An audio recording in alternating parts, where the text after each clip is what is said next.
আজ আমি বানাবো ইলিশ ভাপা।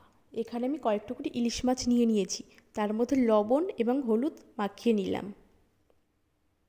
এবার আমি একটা মিক্সিতে পোস্ত, কালো সর্ষে, সাদা সর্ষে এবং লঙ্কা দিয়ে একটা পেস্ট বানিয়ে নিলাম। এটাকে আমি একটা ছাঁকনির সাহায্যে ভালো করে ছেঁকে নিলাম। এটাকে আমি ইলিশ মাছের ওপর ঢেলে দিলাম।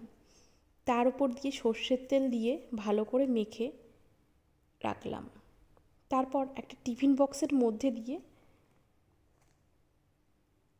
ওপর দিয়ে কাঁচা লঙ্কা চিড়ে ভালো করে সাজিয়ে দিলাম।